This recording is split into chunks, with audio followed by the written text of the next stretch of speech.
Good morning everyone. मैं doctor Prerna Jain, SPC government college Ajmer से। हम financial accounting and decision making subject में ही आज एक नया चैप्टर शुरू करने जा रहे हैं। 2 या 4 नंबर का नॉर्मली इसमें से क्वेश्चन बनता है। वैसे तो अभी तक के जो पेपर पैटर्न्स रहे हैं उसमें से नाम है एक्टिविटी बेस्ड कॉस्टिंग। देखिए, आपने जब फर्स्ट ईयर में कॉस्ट अकाउंटिंग पढ़ा तो ये चीज़ करी कि जितना भी हमारी कॉस्ट है उसको एलिमेंट्स ऑफ कॉस्ट के बेसिस पे हम मटेरियल, लेबर एंड एक्सपेंसेस में बांटते हैं। उसके बाद दूसरा पार्ट हमने किया कि जो मटेरियल, लेबर है और एक्सपेंसेज है उसमें से भी जो डायरेक्ट पार्ट है वो तो प्राइम कॉस्ट का पार्ट बन जाता है, और जो बचे हुए दूसरे खर्चे होते हैं, जो इनडायरेक्ट खर्चे होते हैं, उन्हें हम ओवरहेड्स के नाम से जानते हैं, राइट। तो अभी जो हमने ओवरहेड्स के बारे में जब पढ़ा था तो वहाँ देखा था कि ओवरहेड्स का हम अलोकेशन एंड अपोर्शनमेंट करते हैं, जिसमें हम किसी भी बेस पर, आप याद कीजिए आपने फर्स्ट ईयर में पढ़ा था कि हम डायरेक्ट मटेरियल के बेसिस पे, डायरेक्ट लेबर के बेसिस पे, मशीन आवर रेट के बेसिस पे, लेबर आवर रेट के बेसिस पे उन ओवरहेड्स को प्रोडक्शन डिपार्टमेंट्स पे चार्ज करते हैं। तो ये जो हमारा ट्रेडिशनल बेस है ओवरहेड्स को चार्ज करने का, वो कई बार रॉन्ग रिजल्ट्स भी दे देता है, क्योंकि कुछ खर्चे ऐसे होते हैं जो अप्रत्यक्ष व्यय होते हैं, जिन्हें ऊपरी व्यय कहा जाता है। वो हम कई बार चार्ज करने के लिए जो बेस बनाते हैं उसका उससे डायरेक्ट लिंक नहीं होता है, तो ऐसे में ओवरहेड्स का प्रॉपर एलोकेशन नहीं हो पाता।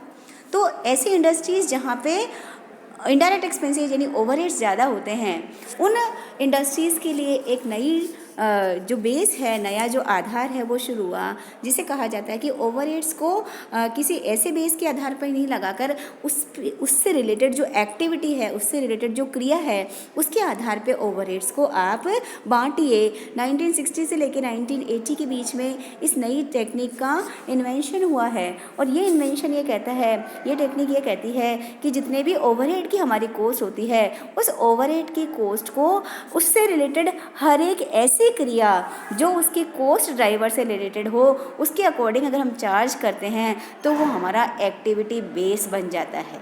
यानी अगर एक्टिविटी बेस्ड कॉस्टिंग को डिफाइन करें तो ICMA लंदन डिफाइन करता है कि activity based costing is defined as a technique of cost attention to cost units on the basis of benefits received from indirect activities। यानी वही ओवरहेड्स को हमें बांटना है किसके बेसिस पे, हर एक इकाई ने जितना उससे लाभ कमाया है, जितना उसको बेनिफिट मिला है, उसकी उस क्रिया को आइडेंटिफाई कीजिए, और उस क्रिया को जो आइडेंटिफाई किया है उसके बेसिस पे आप उस एक्टिविटी पे चार्ज करते हैं, तो उस मेथड को हम एक्टिविटी बेस्ड कॉस्टिंग कहते हैं।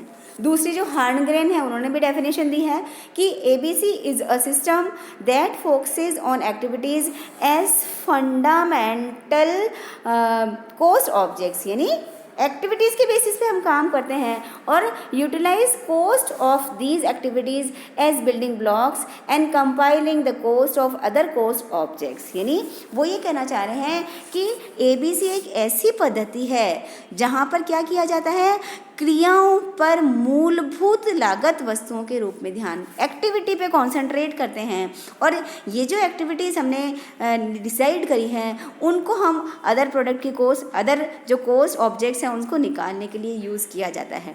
तो सिंपल टर्म्स में हम ये कह सकते हैं कि क्रिया पर आधारित लागत लेखांकन विधि यानी एक्टिविटी बेस्ड कॉस्टिंग एक ऐसी टेक्निक है जिसमें प्रत्येक कॉस्ट ड्राइवर उससे रिलेटेड क्रिया से उसको संबंधित करेंगे, और फिर उस एक्टिविटी से उसको रिलेट करने के बाद फिर उसका जो एक्टिविटी के बेस पे जो कॉस्ट निकल के आएगी उसको वेरियस प्रोडक्ट्स पे या वेरियस जॉब्स पे हम कॉस्ट को अपोर्शन करते हैं। हम अपने लैंग्वेज में ये कह सकते हैं कि अभी तक तो हम कोई बेस ऐसा बनाते थे जैसे हम मटेरियल के बेसिस पे बांट लेते हैं, पर कुछ खर्चे ऐसे होते हैं जिनका मटेरियल से कोई रिलेशन ही नहीं होता है, तो वो गलत लग जाता था। अब हम वो जो खर्चे हैं उससे रिलेटेड कौन सी एक्टिविटीज़ है, पहले उसका कॉस्ट सेंटर क्या है, नई चीज़ हम उसका कॉस्ट ड्राइवर पता करेंगे, उस एक्टिविटी को पता करेंगे, और उसके बेसिस पे फिर हम कॉस्ट को चार्ज करते हैं। तो ये नया एक तरह से नया एक इन्वेंशन टाइप ही है, नई एक खोज है कि ओवरहेड्स को हम चार्ज करें। तो इसलिए यहाँ पर कुछ नए टर्म्स यूज़ होंगे इस चैप्टर में, ये टर्म्स का मीनिंग आएगा तो ऑटोमेटिकली ये मेथड हमें समझ में आ जाता है। तो ये इसके अंदर, इस चैप्टर के अंदर जो टर्मिनोलॉजी हमारी यूज़ होगी उसमें छोटे क्वेश्चन यही बनते हैं, what do you mean by cost centre या कॉस्ट ऑब्जेक्ट्स, जैसे ये सामने लिखा हुआ आपके ठीक है। What is cost driver, what do you mean by activity in activity based costing. तो सबसे पहले ये टर्मिनोलॉजी का मीनिंग इस चैप्टर में बेसिकली 2 या 4 नंबर के क्वेश्चन पे ही बेस ज़्यादातर रहता है।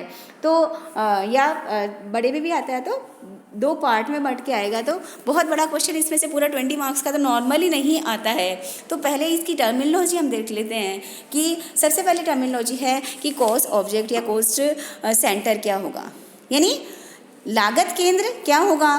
तो किसी पर्टिकुलर प्रोडक्ट, किसी सर्विस या जो हमारा डिपार्टमेंट है, कोई पर्सन भी हो सकता है, कोई एक्टिविटी भी हो सकती है, कोई क्रिया, उससे रिलेटेड जब किसकी टोटल कॉस्ट निकाली जाती है या पर यूनिट कॉस्ट निकाली जाती है, जिसकी टोटल कॉस्ट या पर यूनिट कॉस्ट निकाली जाती है वो हमारा कॉस्ट ऑब्जेक्ट हो जाता है, जैसा आज तक हम यूज़ करते आए हैं। उसके बाद होता है रिसोर्स कॉस्ट यानी संसाधन लागत। तो लागत की जो भी हर एक हेड की जो मद है उसको, उस मद पर व्यय हुई राशि को उस पर जो खर्चा हुआ है उसे संसाधन लागत कहा जाता है। जैसे वेरियस आपकी मटेरियल लगेगा या मानव श्रम लगेगा या ईंधन लगेगा या आपका ट्रांसपोर्टेशन का खर्चा लगेगा, स्टेशनरी का खर्चा लगेगा। तो ये सारी व्यय की मदें जो एक इंस्टीट्यूशनल जो भी संस्था है वो यूज़ करती है वो आपकी रिसोर्स कॉस्ट हो जाता है। उसके बाद नेक्स्ट टर्म इसके अंदर यूज़ होगी कि आपका कॉस्ट ड्राइवर क्या होगा, यानी लागत का चालक क्या होगा, जो सबसे ज़्यादा यूज़ होगा इस चैप्टर के अंदर, कॉस्ट ड्राइवर।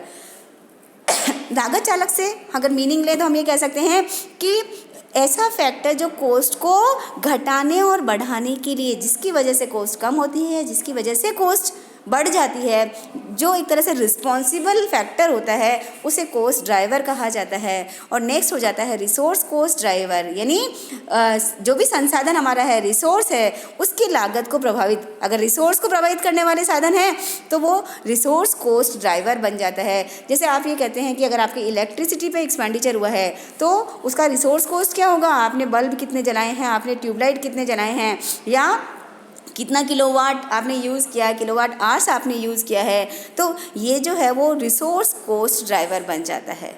उसके बाद नेक्स्ट टर्म यूज़ होगी यहाँ पर एक्टिविटी, यानी हर एक संस्था में जितना भी हम प्रोडक्ट बनाते हैं या सर्विस अगर रेंडर करते हैं तो जितने भी काम जो हमें करने होते हैं उसमें से कुछ काम ऐसे हों जो क्लियरली हम पहचान सकते हैं। तो ऐसे काम जिनको हम क्लियरली उस काम के लिए, उस वस्तु के बनाने के प्रोसेस में पहचान सकते हैं, उस विशिष्ट गतिविधि को एक्टिविटी कहा जाता है।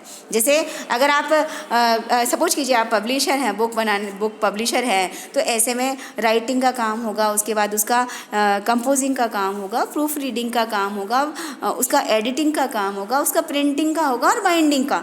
तो ये हर एक क्रिया अलग अलग पहचानी जा सकती है कि लिखने वाले कौन होंगे, इसका कंपोज कौन करेगा, इसका एडिटिंग कौन करेगा, प्रिंटिंग कौन करेगा। अगर आप कारखाने में काम करते हैं तो प्रोडक्ट का डिज़ाइनिंग कौन करेगा, या वेल्डिंग कौन करेगा, या फिनिशिंग कौन करेगा, पॉलिशिंग कौन करेगा, पैकिंग कौन करेगा। तो हर एक क्रिया जो पहचानी जा सकती है उस प्रोडक्ट के बनने के प्रोसेस में, वो उसकी एक्टिविटी बन जाती है। नेक्स्ट एक्टिविटी पूल यानी कोस्ट पूल जिसे कहा जाता है। तो कोस्ट पूल यानी जो वेरियस हमारे रिसोर्सेज हैं उस पे जितने भी खर्चे हुए हैं उनको रिसोर्स कोस्ट ड्राइवर के आधार पे एक्टिविटी से रिलेट करना, वो हमारा कोस्ट पूल कहलाता है।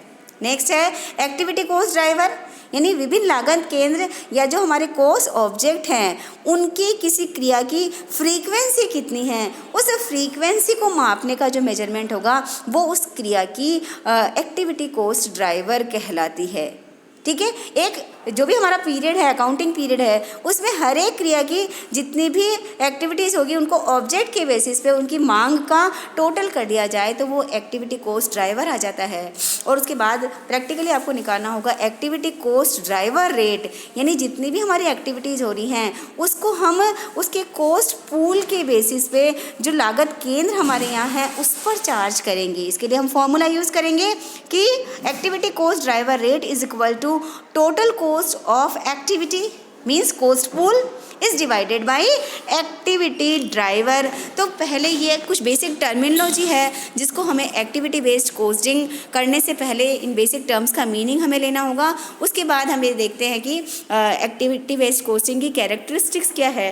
तो विशेषताएं तो मैं अभी बता देती हूँ कि यहाँ पर क्या करते हैं, जो ऊपरी में जो ओवरहेड कॉस्ट है उसको कलेक्ट करने के लिए हर एक कॉस्ट पूल के बेसिस पे हम काम करते हैं, राइट। उसके बाद हम कोई machine hour rate, labour hour rate वो नहीं यूज़ करते, अलग अलग कामों के लिए अलग अलग रेट्स यूज़ नहीं करते हैं। ओवरऑल ये जो एक्टिविटी के बेस पे निकालेंगे उसी के आधार पर हम चार्ज करते हैं। तो ओवरहेड की कॉस्ट को क्लियरली आइडेंटिफाई करना और उसका मैनेजमेंट करना, उसके लिए हमें करेक्ट डेटा प्राप्त हो जाता है, तो हम ज़्यादा अच्छे से ओवरहेड्स को प्रॉपर चार्ज कर सकते हैं। तो न केवल सही अच्छी लागत निकल के आती है, अभी तो कई बार ऐसा होता है कि कई बार हमें एक्टिविटीज़, कुछ ऐसी एक्टिविटीज़ भी पता लगेगी जो करने की ज़रूरत ही नहीं है, तो उन एक्टिविटीज़ पे होने वाले खर्चे से भी हम बच सकते हैं। तो हमारी जो ओवरऑल कॉस्ट है वो भी एक तरह से कॉस्ट कंट्रोल की टेक्निक के रूप में भी इसका यूज़ हो जाता है। Thank you.